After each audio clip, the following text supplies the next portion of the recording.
Bom, para finalizar nossa aula, sobre os órgãos das plantas, estava faltando somente a semente.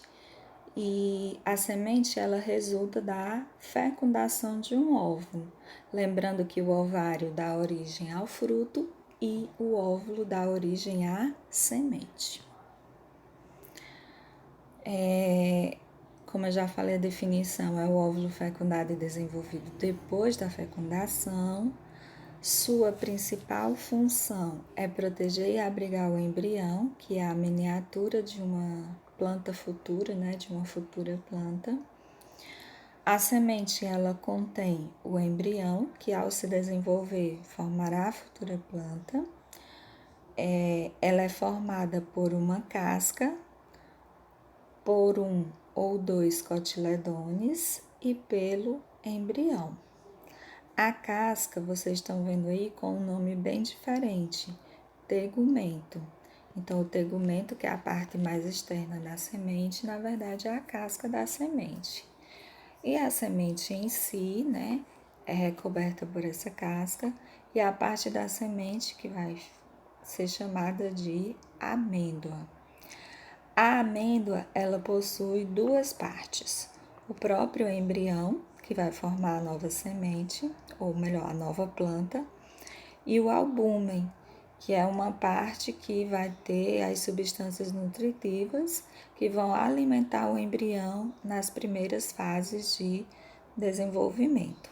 Vou dar aqui um exemplo para vocês.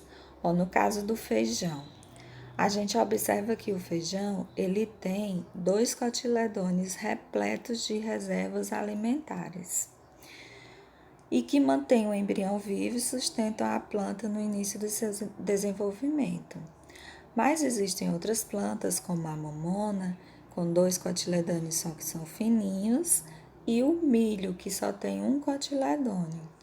Possui entre o embrião e a casca esse albúmen, que eles chamam de endosperma, que é uma estrutura cheia de substância nutritiva de reserva. Geralmente, sementes que têm os cotiledones bem desenvolvidos e ricos em reservas alimentares possuem menos ou nenhum endosperma, Já sementes que têm cotiledones pequenos e finos, eles vão ter bastante endosperma para que o embrião possa se nutrir até ele conseguir se desenvolver.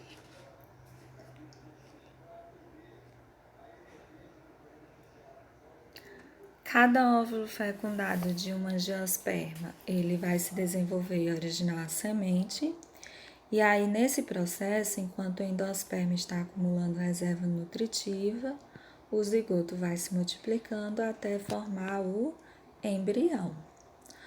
O embrião e as suas reservas nutritivas, contidas no endosperma ou nos cotiledones, ficam envoltos por uma casca bem resistente, que é originada a partir dos envoltórios do óvulo, constituindo assim a semente. Aí vocês estão vendo a semente do feijão e do milho, como eu falei para vocês, o feijão ele tem 2 cotiledones, por isso que ele é chamado de dicotiledones. E esses cotiledones, eles são reservas nutritivas para o futuro embrião, E o milho, ele só tem um cotiledone, que não é tão desenvolvido, por isso que ele tem a parte do endosperma para auxiliar como reserva nutritiva dessa semente. Por isso que o milho é chamado de monocotiledone. Então, a diferença está aí. Mono porque só tem um e o dicotiledone porque tem 2. As sementes, elas começam uma nova vida, para tanto é melhor estar longe da planta mãe. Enquanto nos animais a presença da mãe muitas vezes protege e facilita a alimentação, no caso das plantas, a mãe é um competidor que vai levar vantagem. Crescer ao lado da planta mãe normalmente é difícil para a nova plantinha, pois ela vai ter uma disputa de água, espaço e luz.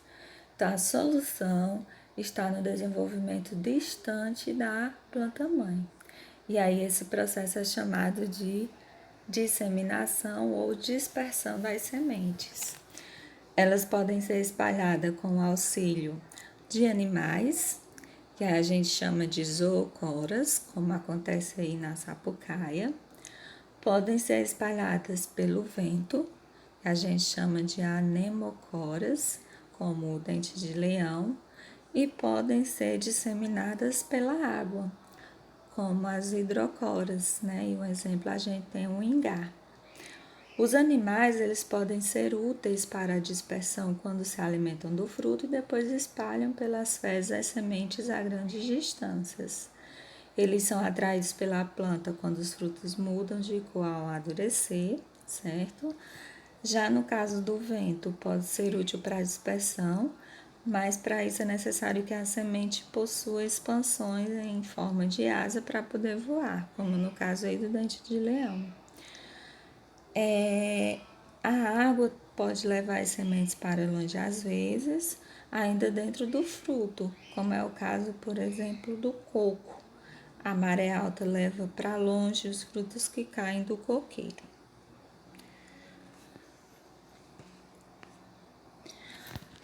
A gente vai já ver uma curiosidade, mas antes disso eu só queria lembrar para vocês que não é porque uma semente caiu no solo que ela vai se desenvolver logo de cara, não. Para isso, ela precisa de condições, né, exteriores adequadas para germinar. Então, chamamos de germinação a primeira fase do processo de desenvolvimento de uma semente. Enquanto ela não germina, ela permanece viva, sem contudo gastar energia. As sementes de feijão, por exemplo, quando elas são guardadas dentro de uma latinha na cozinha, elas estão vivas, mas o seu metabolismo está praticamente parado. No momento em que essas sementes, encontram condições adequadas, a semente vai germinar. Quais são essas condições?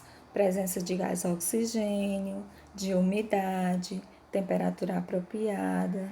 A luz é um fator que pode ser muito importante para a germinação de alguns tipos de sementes. Porém, tem algumas sementes que germinam no escuro. O alimento necessário para as primeiras fases do desenvolvimento já está guardado na semente, né? Como a gente viu nos cotiledôneos ou no endosperma. E à medida que ocorre a germinação, o embrião vai se desenvolvendo e vai formando as suas principais partes, que são a raiz, o caule e a folha. Quando o alimento ele termina, é o tempo que a raiz, o caule e a folha já estão prontos para executar suas funções e manter a planta viva. E a curiosidade, eu tenho certeza que quase ninguém sabe sobre isso, é sobre a banana, que é um fruto extremamente especial. A gente viu hoje que os frutos eles surgem após a fecundação da flor e, consequentemente, o desenvolvimento do ovário. Entretanto, existem os frutos que são chamados de partenocárpicos, ou seja, frutos que se desenvolvem mesmo sem ter ocorrido a fecundação do óvulo. Isso é o caso da banana. Então, a banana, ela não apresenta semente. Esses pontinhos pretos que a gente vê das bananas não são sementes, mas ovários que não foram fecundados. Então, fica aqui essa dicasinha que eu tenho certeza que muitos de vocês não sabiam. Bom final de semana, boa aula e uma ótima semana para os estudos de vocês. Tchau!